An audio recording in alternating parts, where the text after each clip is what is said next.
maybe having a degree is overrated. It's I think in my opinion at least it's completely overrated, because you can have a degree and still be a bad designer. What I think is underrated though is getting an education, and I think that getting an education is one of the most important things you can do as a designer. And it doesn't stop when you're done with the degree.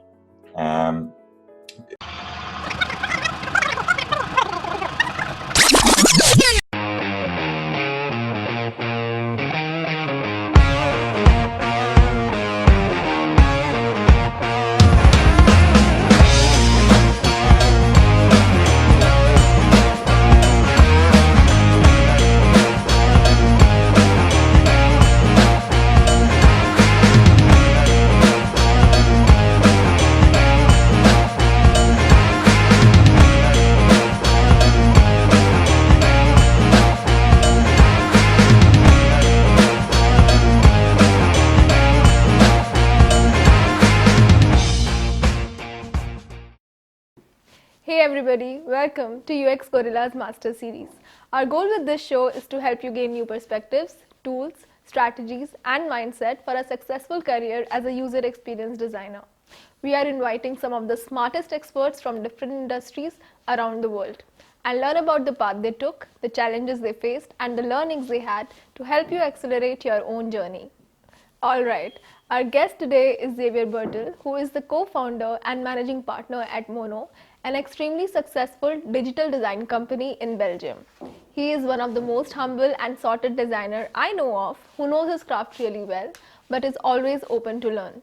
In the past 5 years of its existence, Mono has grown exceptionally well under his leadership, from helping Sweetbright, a real estate business, to go from a paper sketch to 1.5 million euros in funding, to helping doctors use tech for patient care. Mono has done some incredible work, and all that with a remote company. You just have to read his blog articles and you could see how much he values his team and the culture. Deeply passionate about sharing whatever he has learned, Xavier is a mentor for Open Summer of Code for 4 years now. He, along with his team, has also created open source tools for the design community, and he is always looking at ways to give back. A lifelong learner, you would be amazed at the kind of experiences and learnings Xavier has exposed himself to. He is trained in different languages, graphic designing, and also did DJing and music production before going all into UX. He is also trained in martial arts from the world famous Japanese Bujinkan system and never misses his training for anything in the world.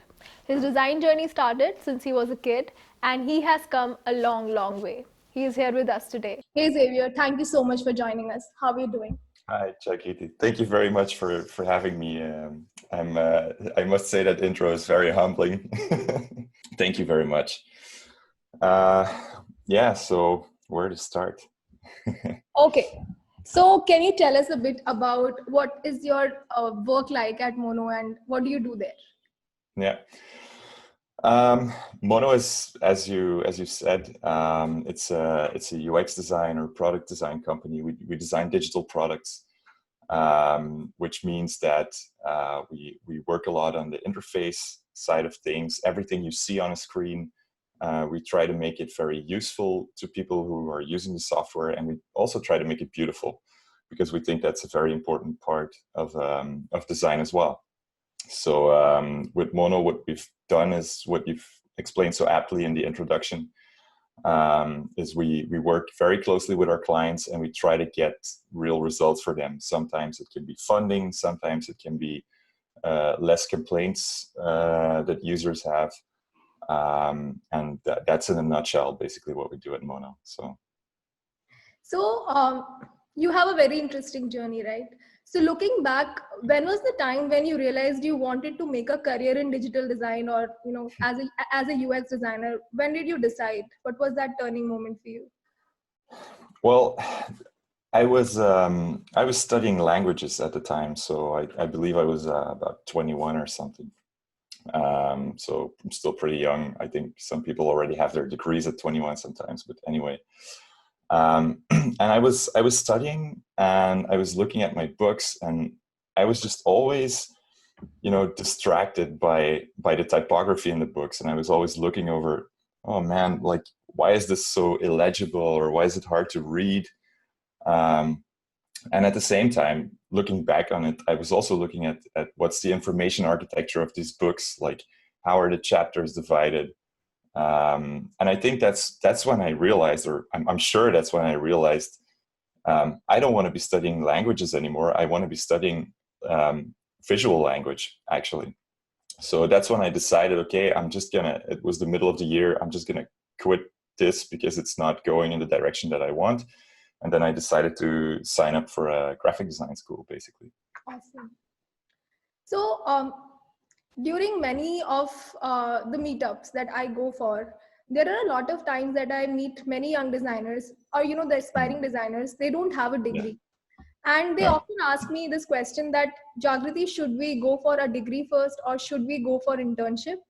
So you are somebody who has a degree, and I think it would be interesting to know from you that, did it make a difference, or do you think if you would have taken up an internship, that would have helped? So what is Yeah. your take on that? I actually have a lot of things to say about that, because I think it's a very important topic. And I think it boils down to maybe having a degree is overrated. I think, in my opinion at least, it's completely overrated, because you can have a degree and still be a bad designer. What I think is underrated, though, is getting an education. And I think that getting an education is one of the most important things you can do as a designer. And it doesn't stop when you're done with the degree. The education actually starts when you start working. And you have to keep an open mind.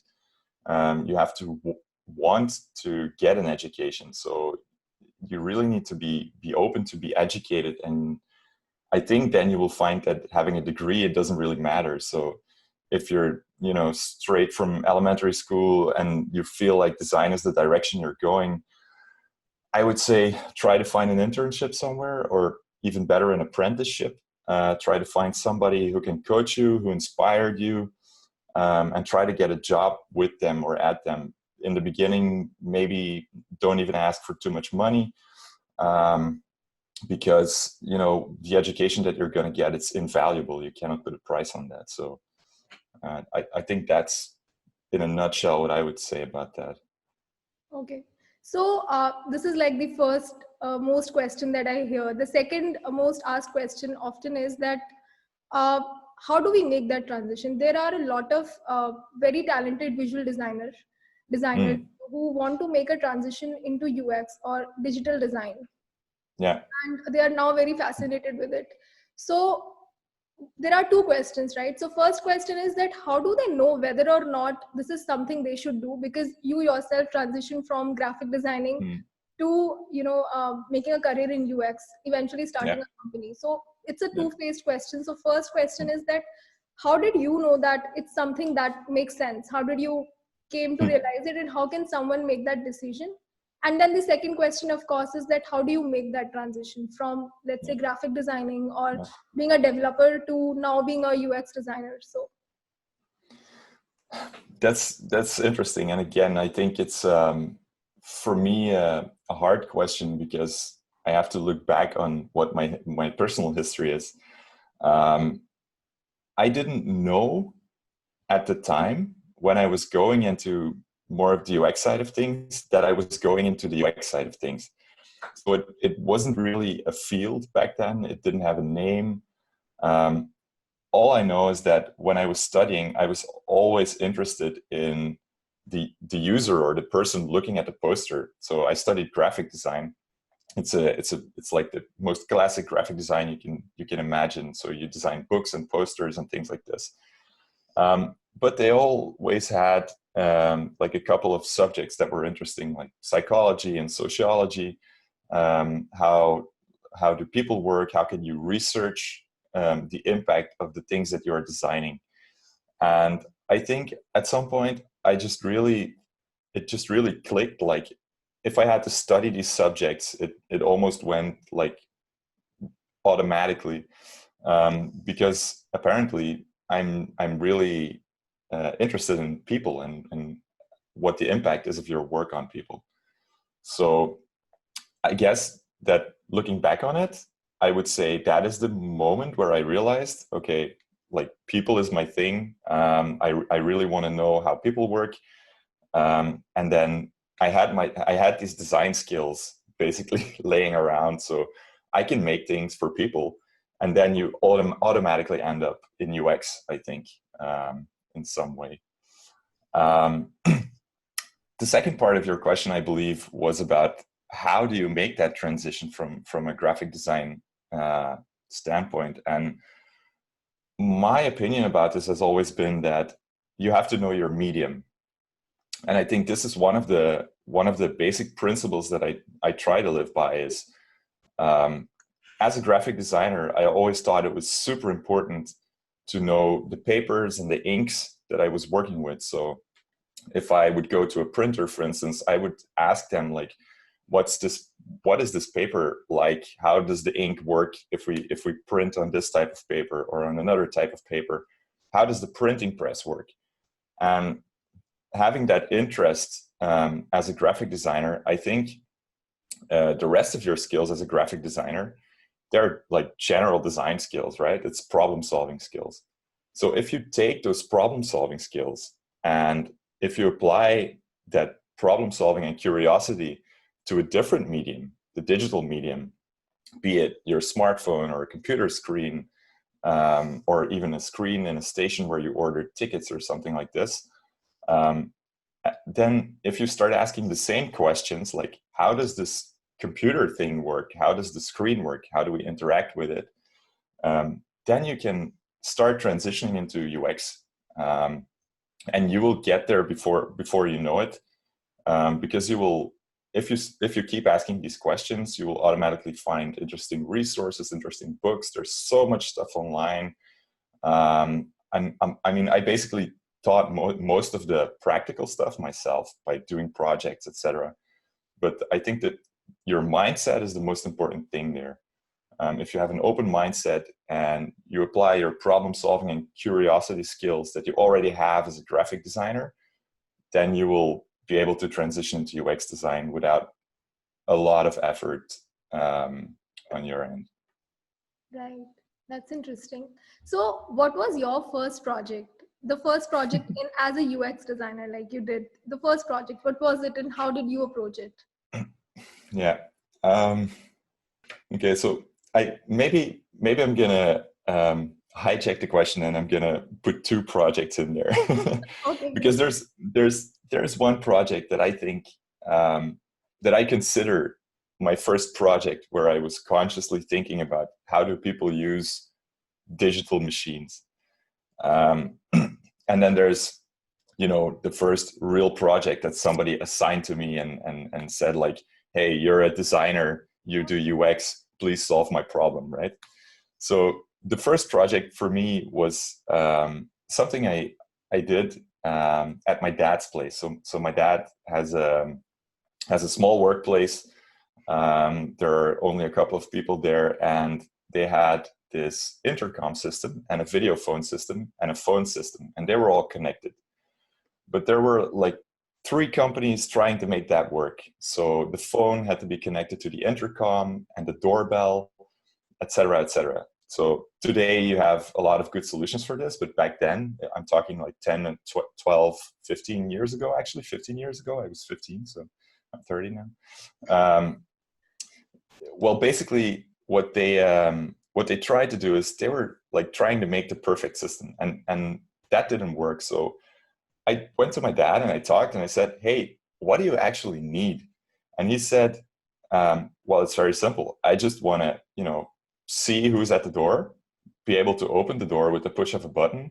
And then I want to be able to call the other people in the office who are sitting upstairs or something like this from my phone. And it has nothing to do with the doorbell. So the only thing I did was I asked him, what do you need? And then I said, okay, you know what? You need to split up the features, put a separate video system, put a separate phone system there. And that still works today. It's like, it's a 15-year-old system and it's still running today. So this, I think, looking back on it, was my first UX thing, because I did very small, but I did a bit of research. I asked around, like, what are the needs? And then I tried to come up with but in my technical background, that's like for me, that was the first thing. It was my first real UX design project that I regard my UX design project. I didn't see it like that at the time, but looking back on it, that was definitely my first project, I think. My first real project where somebody paid me to do something because I was a UX designer. It was a really, really super boring, down-to-earth website project. And there was like, if I would have to do that now, I probably wouldn't be very challenged by it. But back then, it allowed me to learn so much because I actually, it was just somebody who had this like a small shop. They did something with cars, so they were like cleaning cars in a special way, and they needed a website. And basically, they just asked me like, "Hey, do you know how to do this?" And I'm like, "Sure," but I didn't know anything about it. So I looked up some stuff. I read some books about web design, designing with web standards, which was a great book at that time. And I just got started. So I designed the website, presented it to the customer. They liked it. The customer, like, he went to some of his customers and he said, like, what do you think about this? Does it tell the story well, etc. And then that's it. It was a really super simple, straightforward project that I got paid for, and it allowed me to learn a bit about doing business, about talking business, basically, because you have to talk about numbers, you have to ask for a fee, etc., which was way too low, of course, but how much did I know back then, you know? And it allowed me to learn a bit about code as well, about HTML and CSS, which I think is super valuable right now in my job. I use it every day. So that's my real project that got me started into UX. Awesome. So how did Mono happen? What was the story of Mono?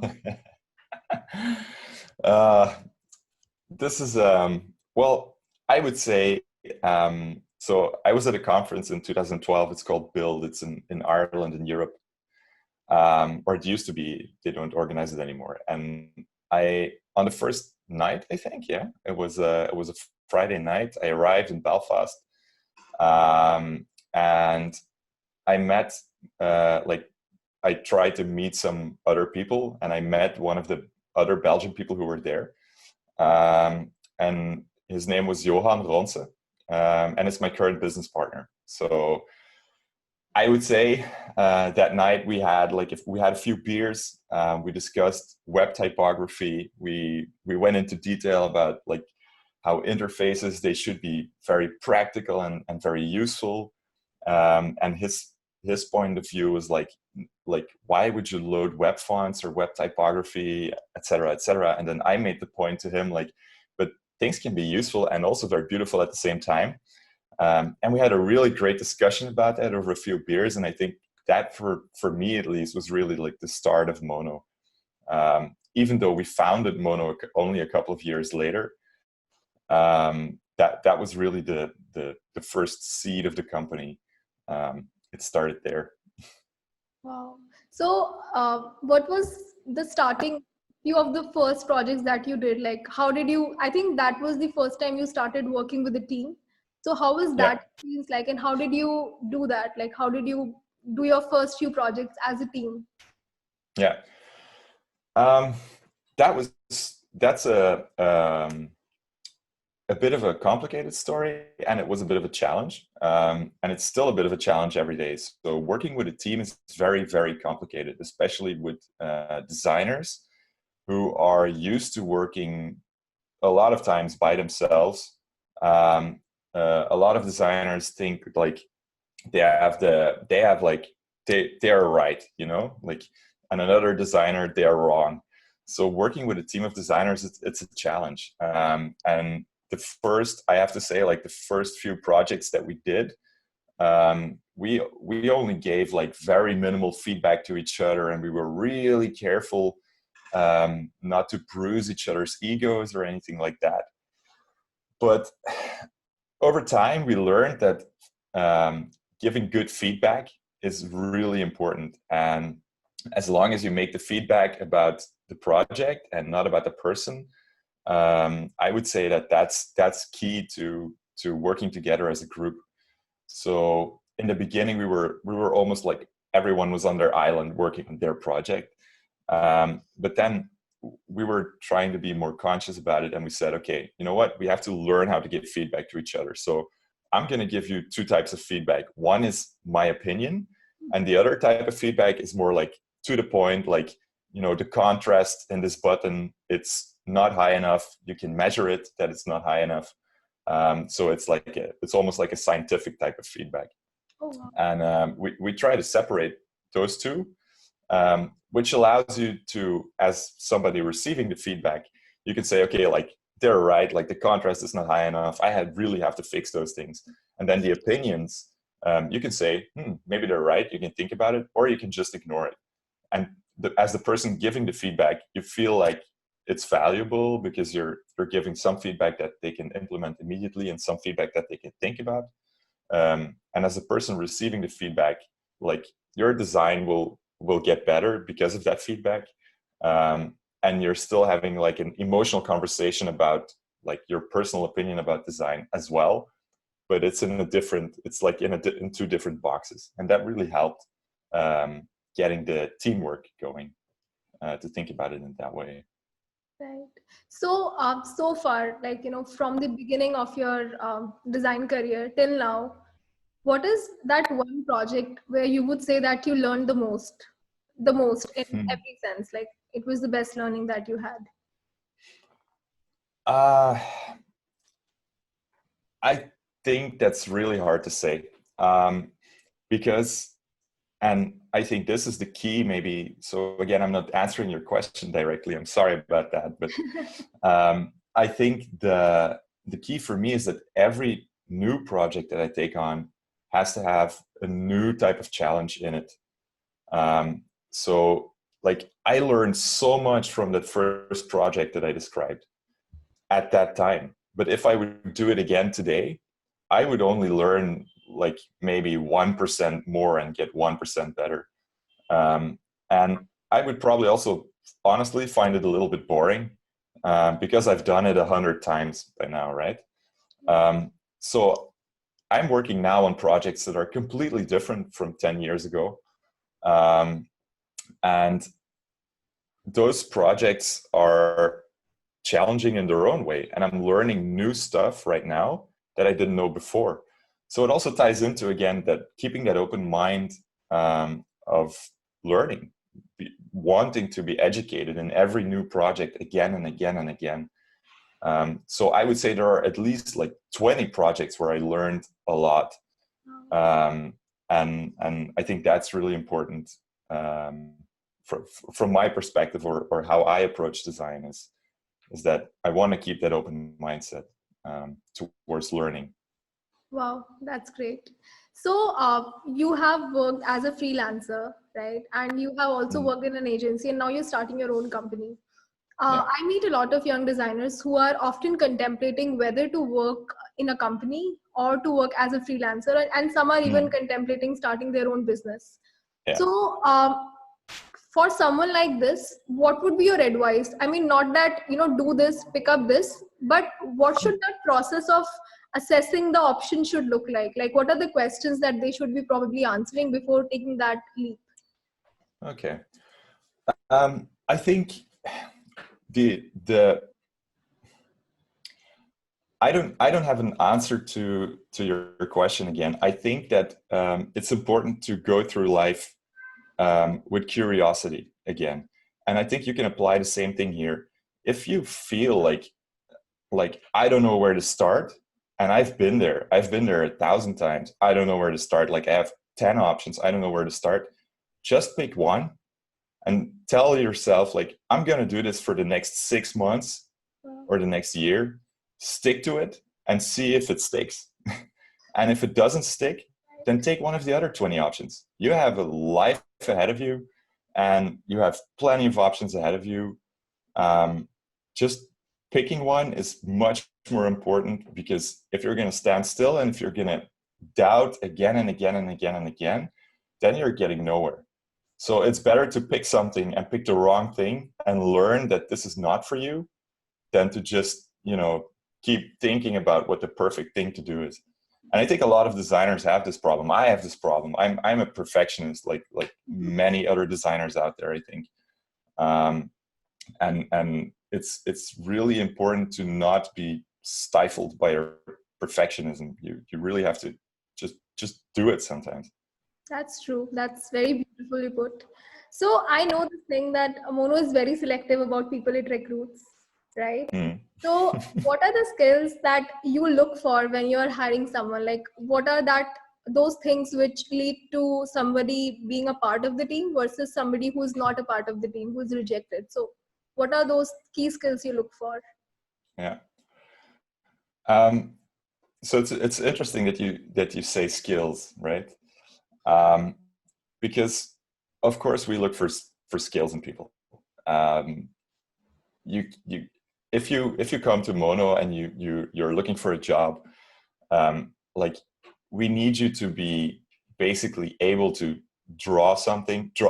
If you can draw rectangles, and if you can preferably draw rectangles in a design program, like those are the basic skills that we want you to have.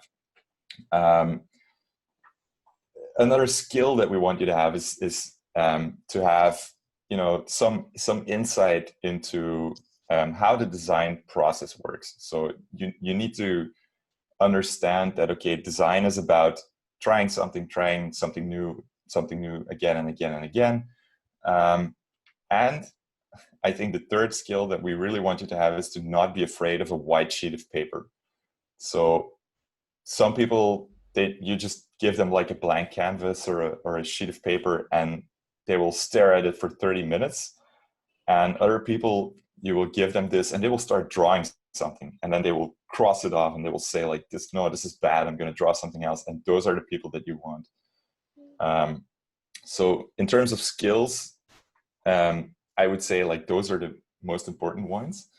In terms of personality, and I think this is maybe even more important, especially these days where you can learn skills everywhere, but you can't learn personality, or you can't learn humbleness or something like this in a course, right? It's something that you have, or it's maybe the context you grew up in or something like this. And that way, I think it's really important that people say what they think in a polite way. And this is like, I think, one of the personality traits that we really appreciate. I think everyone who works at Mono right now, they say what they think and they know how to do it in a polite way without giving personal attacks to people or something like this. So that's a really important trait. And then next to that, I also love it when somebody does self-studying, and they can show it. Like they said, like, hey, I read this book. It's like a really good book. You have to read it. Like this chapter is interesting, etc. Or I went to this conference, or I tried something. I put it on GitHub. I made my own website. Like anything that shows that you're like more interested than average. That is something I'm looking for in every single candidate.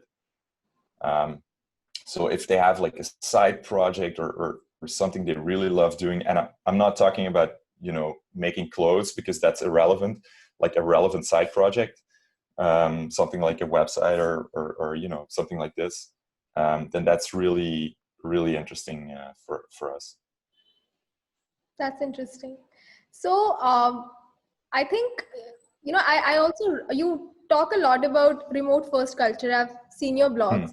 Yeah. So, Yeah. and it's amazing, like you've managed to do it for the past 5 years. So can you tell us more about how you have managed to work successfully? This question is very important because there are many freelancers who anyways are working in a remote setting, and there is a way to do it and a way to not do it. So you are doing it Yeah. successfully. So how do you think somebody can be a better freelancer or a better remote worker? So what would be your learnings, Yeah. whatever you have learned, what would you like to share?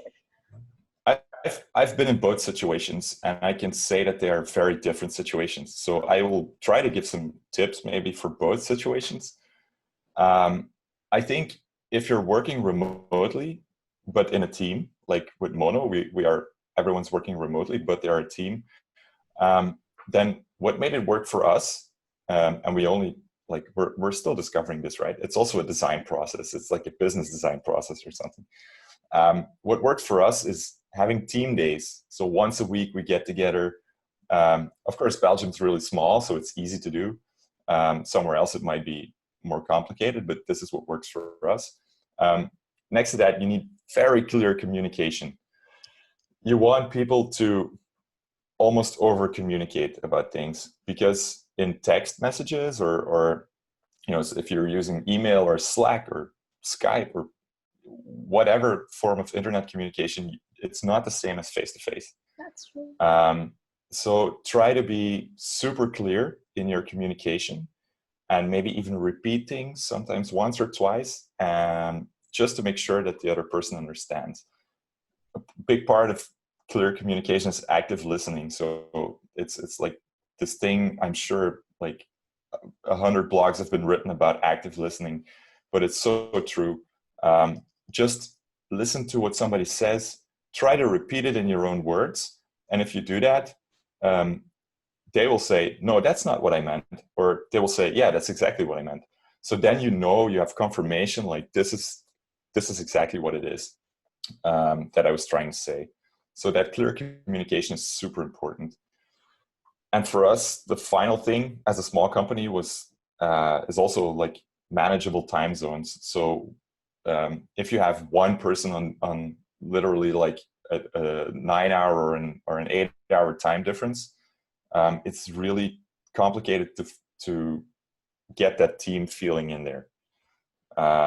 And we felt as a smaller company that we need that. So we try not to span more than 3 or 4 hours time zone difference, at least in this stage of the company. So that's it from the employee perspective. Right. I think there's also the management perspective of things, and that's where what I'm doing right now. So my job is I have to let go of the illusion of control. So remote, like a lot of people talk about it, but if you have a bad remote manager, that's the worst thing you can have, I think. If somebody that you report to is like a super control freak and they need you to track like every hour or minute of your day, that's not going to work. You have to trust people to finish the work that they do, of course. You have to make sure that they're not working too hard, and again, that clear communication comes in there. So it can be very easy to get lost in work in a remote situation where you're sitting at home alone the entire time. Nobody's checking up on you. And it's like you need a bit of self-discipline there. So I think it's important as a remote worker that or as a remote working manager, basically, that you have regular one-on-ones with people. I try to do it once a week or once every 2 weeks to just talk with people on Fridays. Like I let them talk for 15 minutes, then I can give them feedback for 15 minutes. And that's like an important part of building that remote culture as well. And they can talk about work, or they can also talk about something going on in their personal lives. They don't have to, but there might be like somebody might have a sick sister or a parent or something like this that's impacting their work. And in a remote situation, it's very easy to just, you see somebody do work and you're like, this work isn't really good, or there's not a lot of work done. And you get angry as a manager, like, why is that? If you have regular one-on-ones, then you know from people like, oh, they have something going on in their lives right now. Like they're moving or something to another place, to another country sometimes. And it's a lot of stress. So then like, okay, so the next couple of weeks, work is going to be a bit slower. So from the management perspective, I would say that you need to trust your colleagues. You need to communicate very clearly and often. And most importantly, don't forget to have fun online as well. So just like be yourself, post an occasional GIF or something, or a fun image or a fun article you read, share things you learned on Slack or any other channel. And like, that's my advice if you're in a company. The same advice applies to freelancers. But there's one difference, and that's, of course, you cannot have team days. So what I did when I was a freelancer, I tried to look at work as I studied, right? And when I was studying, I could study in the library, or I could study at home in like small chambers for students, a student home, or I can study in a coffee shop. You know, depending on the type of studying that I wanted to do, I could go anywhere. And I think that as a freelancer, I thought it was really important for me, would work really well, was switching this up a lot. So like, I worked from home, like, let's say I get up at 7:30 or 8. I start working from home at 8:30 or 9, something like this. Like I said, like, okay, first 2 hours I'm going to work from home. And then like your focus starts dropping a little bit. So what I would do is I would go to a coffee shop or a tea shop or something like this, have some nice tea, work there for an hour, then go home again.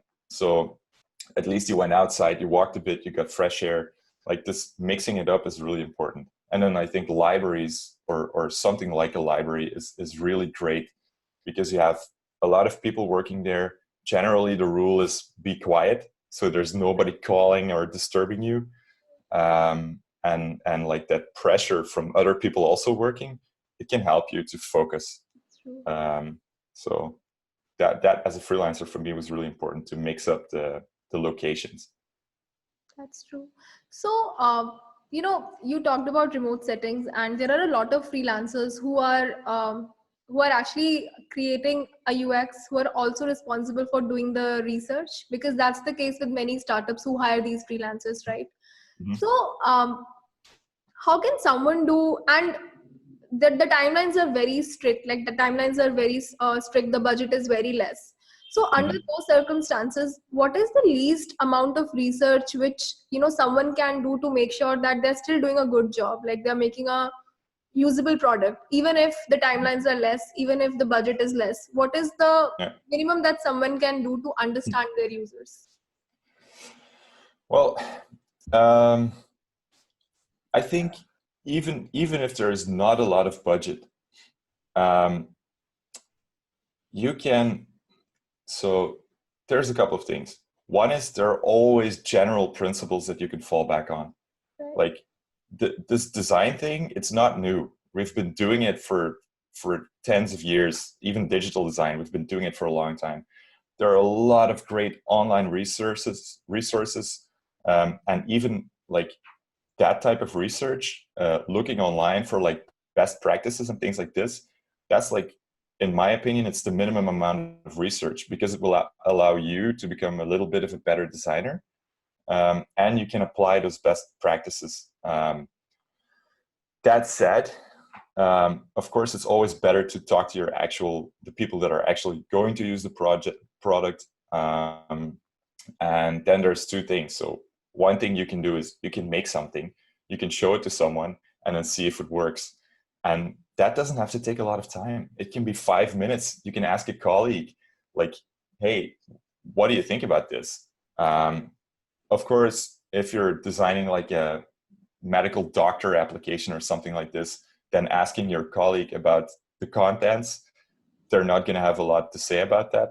So then ideally you would ask a couple of doctors. But even there, what I did sometimes was, I would go to my doctor, and I would just ask them. So when we were working on this medical product, like, hey, what software do you use right now? Can you show it to me?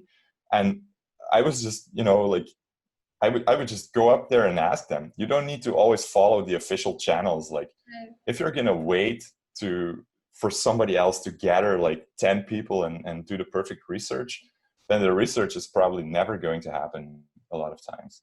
So it's better to do like a 5 minute, 10 minute, half hour research thing than just to do nothing at all.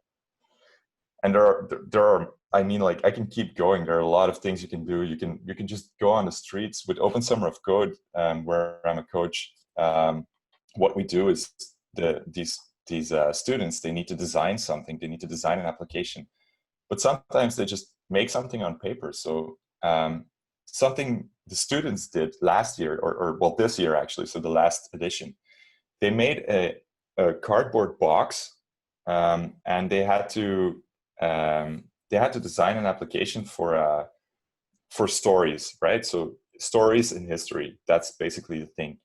And what they did was they made this cardboard box. They put the interfaces, like the different screens on that box, and they went outside in the train station, just passers-by, and they said, hey, do you have like 1 minute to do something? Like, what do you see on this box, and where would you press? And the person would press, and they would just turn the box around to the next screen. And it's like a super cheap, simple, and quick way to do testing. So there's always original ideas to test something. That's true. So let's say, I'm coming again back to those experiences where somebody's just now making a transition into UX, or they now want to get a job. So there is something that is like a huge mental barrier for them. It's that they don't have a portfolio. Like, how do I show if I'm capable of it? So for someone who wants to, who is very passionate about it, who have got some theoretical knowledge, who've read books, who are passionate about it, they want to do something, but they really don't have a portfolio. So what do you think their portfolio should look like, who's just starting out? What are the things that they can put in their portfolio to show that they have capabilities? I think the most important thing with a portfolio, and this goes for anyone, is that it's clear that you made a good choice of what to put in your portfolio. So if you're going for a UX designer role, then don't put logos in there, or don't put posters in there, because it doesn't make any sense. It's better to have like one single project that you're passionate about, and that you put in there, and that you describe really well. Like, these are the steps I took. This is my design process.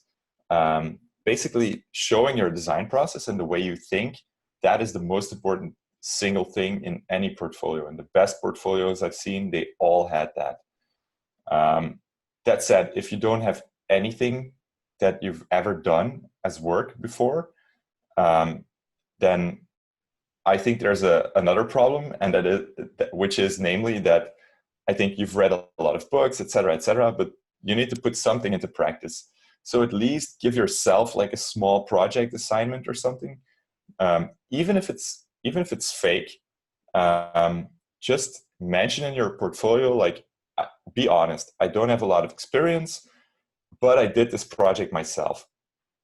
And this is huge. If you can show that you're someone who takes initiative and who does like a self-initiated project, then that's great. And I would start with something that bothers you every day. So let's say you use Skype every day or something, and there's something about Skype that's bugging you, like, this doesn't work well. Then make an alternative design. You don't have to show that to the world necessarily, because I don't really like these, there's this trend online where everybody's posting cases of fictitious software. And I think that's a little bit ridiculous, because there's always constraints in a real project. But in a situation where you don't have a portfolio, or you don't have any work to show yet, then this is how you can approach it. And just be very honest and be very clear about it, and say, like, this is a self-initiated project.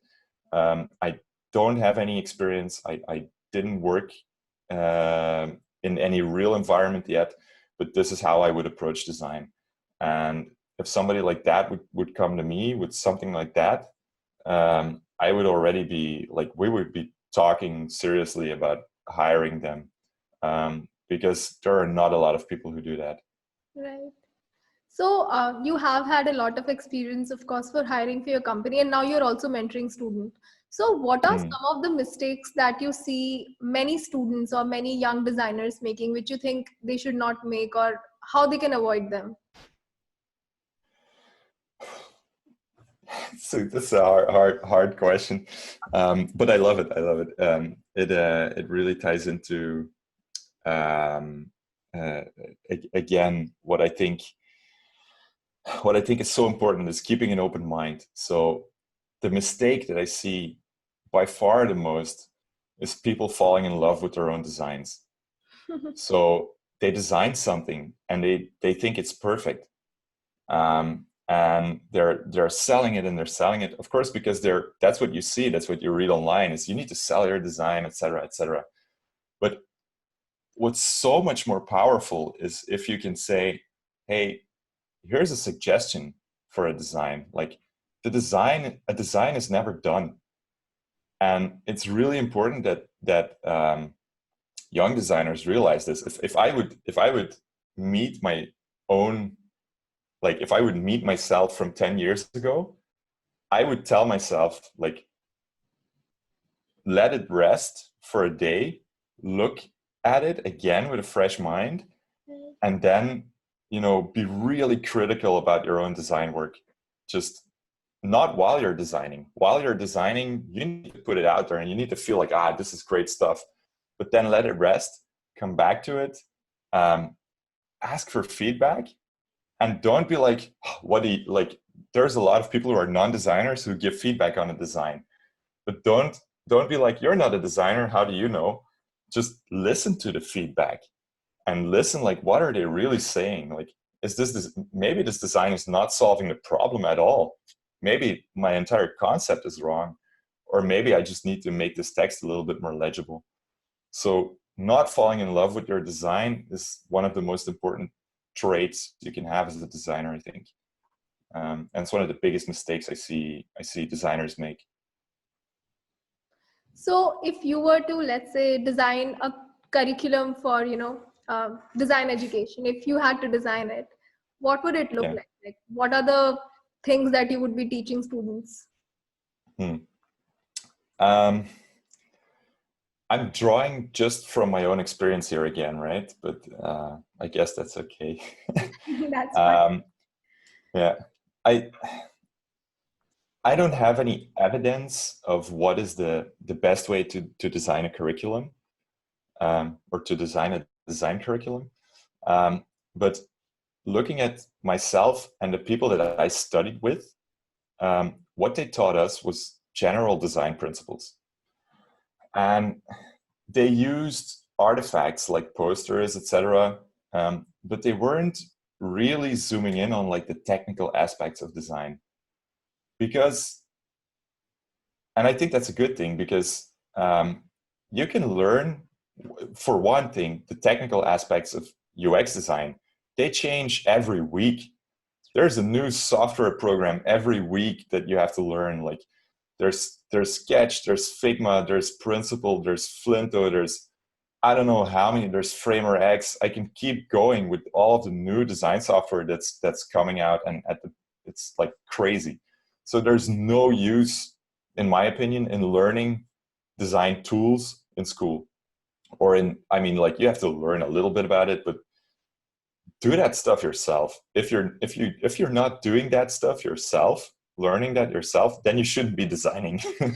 So that's like my way of saying, the people who would come into my school, they would have to have like a basic interest in the design tools, because otherwise, like, they have no place there. That said, though, what I would teach them is like general design principles, and there are a lot of things like this. So there's one really important one is, for instance, Gestalt laws, which are the laws of proximity and the laws of repetition, et cetera, that we know as designers, or a lot of designers know about them, I hope. Like, these are like general principles, and you can apply them to graphic design, but you can apply them to UX. You can apply them to, I don't know, if you're designing your house, you can apply them if you want. So this type of general principle is something that I would put in a curriculum. And then another thing that I think is really important that I did when I was in school, or they made us do, I hated it when I was in school, but looking back on it, it's so important. They made us go out and watch people. And they said, okay, you've designed this. So this was your design assignment, right? You made, I don't know, a poster or something, or a wayfinding system in a library. Now what you're going to do is you're just going to sit there the entire day, grab a notebook, and you're going to write down what's happening. Wow. And you're going to write down all the people that are passing by, and you're going to write down what they're doing, what they're looking at, if they wash their hands after coming out of the toilet, or, you know, it's like a really detailed way of observing people. And I would definitely put that in my curriculum, because we are often so infatuated by like design tools, or like there's the newest design tool out there, or like these are the principles that you need to follow, that after 3 years or 4 years or 5 years of being bombarded by all that info, you just forget sometimes that you're designing for people. Right. So it's so important to go out there and to watch these people, and to see what their behaviors are, and then to realize that this is what you're designing for, and to keep that connection. Because I think that's the one unique thing that you can do as a designer. Yeah, so that I would definitely put that in the curriculum. Wow, just as a revenge for all those times. Yeah, exactly. So, what will be your choice of 3 books that you think every designer should read? Yeah. Do I have to limit myself to 3? No, don't do that. I mean, if you have more free, feel free to tell. I think maybe I'll start with a book that I read. I think it was 10 years ago, and I still apply a couple of the things that are in that book today. And it's a really small and tiny book. It's called The Laws of Simplicity, written by John Maeda. I think he used to be the director of the MIT Media Lab, if I'm not mistaken. He works at Automatic WordPress now. But it's a really tiny book. I think it's 50 pages or something like this. But there are a bunch of principles in there that I still use. I still use them in workshops. I use them when I'm designing. I use them to organize my life. So like this is like a book that has had a lot of impact on me. Another one that is really practical. This is more like principles, right? And then I have another book that's super practical, that I had to read when I was studying design, and I loved every single page of it. It's The Design of Everyday Things by Don Norman. I think it should be in every design curriculum, and it just contains like so many examples and pieces of wisdom of where design goes wrong and what you can do to fix that problem. And the examples are not always from computers or UX design, but like you can use these examples to think about UX design. And it's such an important book. I think it's one of the most important works of the last 50 years, maybe in design, or in a human-centered design mostly. So that's like a very important book to me as well. And then maybe a third one is one I read recently. It's called The Architecture of Happiness. It's more of a philosophical book. It's by Alain de Botton. But basically, this book is about how architecture impacts our well-being as people. And again, it's not from a UX design perspective. It's from an architecture perspective. But it's philosophical, and this ties into, again, what I said before, the designing for people. This book really helped me to look at like the history of architecture. You can learn a lot of lessons from the history of architecture and apply them to design right now.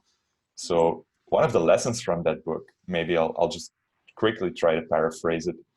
One of the lessons that I took from that book is that at some point in architecture, at least in European architecture, you had like a lot of old buildings, and they had a lot of like embellishments, and they were all about beauty. And like, this is what a beautiful building is. It was like very clear what that was. And then at some point in time, Of course, there was a reaction to this, like always in design, and people said, you know what, we're just gonna make like very tight buildings, like just tight lines, like just a block, like with a flat roof on top, a lot of glass. Um, and this was like because it was possible at some point, because of the technical advancements, you could make like really long buildings with really high ceilings. And I think that the lesson that I learned from that was that at some point, um, somebody made a building like that and it became an example, and other people started copying that building, but they didn't copy the lessons or the reasoning behind it. What they copied is the way the building looked. So you have a lot of copies of the way the building looks, but these copies are really bad because the way the building works, like the roof leaks, there's water coming in the entire time. It gets really cold in winter. In summer, it gets way too hot. So this is also what happens in graphic design or in UI design or in web design. A lot of times you see these trends where somebody does something great. Most recently, I think Dropbox had this entirely new design system, and people are copying it all over the place, even if it's not appropriate at all. So that's one of the lessons that, for instance, that I found in that book, and there are 20 lessons like this. So I think that's a really important book, The Architecture of Happiness by Alain de Botton. It's really good. I can go on with book recommendations, but Okay, so all these years, do you have like a design hero or someone you see as a role model, somebody you really like? I mean, maybe not copy, but somebody you aspire to be like. Do you have a design hero or someone you really aspire to be like? yeah. I have to say, within UX, maybe not so much. I think there are a lot of interesting things happening at a lot of companies, but the people that are really visible, they don't do a lot of interesting work, in my opinion. So you have people who write a lot of blog posts, and they go to a lot of speaking engagements and things like this, and they make a lot of noise online. Right. But actually the substance of their work is not that great. So if I would have to appoint a design hero, it would be like all of the designers who are doing great work at companies that you never hear about. So like the designer that in macOS designed the Notes app, for instance. It's the Notes app is something I use every single day. I use it so many times, and it really just works. And I have no idea who it is. I have no idea who designed it. I have no idea who developed it, but it's great. It makes my life so much better. And this to me is like a real design example. So I don't really have like a person that I aspire to be. I try to look at the work that comes my way, and I try to steal as much as I can from things that I find that are working well. And I think that's like my design heroes are the silent ones, especially in UX design. So, but if I would have to name a name, um, and if I can name it a bit broader, so it's a product designer, I would say Dieter Rams, who was a designer at Brown. I can send the details later. There's a documentary coming out about him. Wow. He was a German designer, and he's been such an inspiration. I think like people talk about Apple hardware today and how great it is. He designed the brand for Brown. He designed the hardware for Brown, like electrical razors, radios, like things like this. So I would say that that's someone that I regard an accomplished designer, and a good example for me, for myself. So this year, like we are now, December is just beginning, it's the end of the year. And I know you have this tradition where you look back at the year gone by. So what are you Yeah. up for Mono? What are your plans? What are your future plans for Mono? The first future plan is to get through the end of the year, because there's a lot of work, and we hope we can get through that. I think what we usually do in the beginning of the year is we have a meeting about where should Mono go. So I have this meeting with my business partner Johan about, okay, what do we see the vision for Mono for the future. So I can't really answer your question yet, because we're still going to have that meeting or that workshop where we really try to think about, like, in 5 years, where do we want to be? In 10 years, where do we want to be? But I can speak a little about the principles that we founded our company on. Is that what we're really interested in is doing work that has impact. And I think we're really getting there. And I think next year is all about showing that impact, maybe also to the world a little bit more. So we're working like in healthcare, but there's nothing about that on our website, for instance. And we really want to let people know that the type of design we do is a very specific type of design. It's really focused on software design. It's really focused on helping people to do their daily work. And that's like our next year plan to make that a bit more clear. Or maybe just to have a general advice, what would be a good way to reach out to you? You can just send me an email. I think that's probably one of the best ways to reach me. Twitter, not so much. I do have a Twitter account, but I only read it like once every month or something. I only follow about 7 people, and that's it. So I would say email me. It's Xavier at xavierbertels.com. You can probably put that in the notes or something. But if I find the time, I will answer your email. And if I can help you in some way, or if you can help me in some way, then I would be very happy to start a conversation around anything that's design related. So thank you so much, Xavier, for doing this. It was a real treat to listen to all of your experiences. Thank you so much. The questions were very interesting. Thank you for the opportunity. I really love doing it. And I hope that the community gets something out of it. Thank you so much for doing this interview with us, Xavier. Thank you so much for watching. I hope you liked this episode. We are extremely curious to know what is your biggest takeaway. Leave a comment below and let us know. This is a weekly show, so make sure you subscribe. If you liked it, please share it with your friends and teammates. Keep learning, keep growing, and I will see you next time.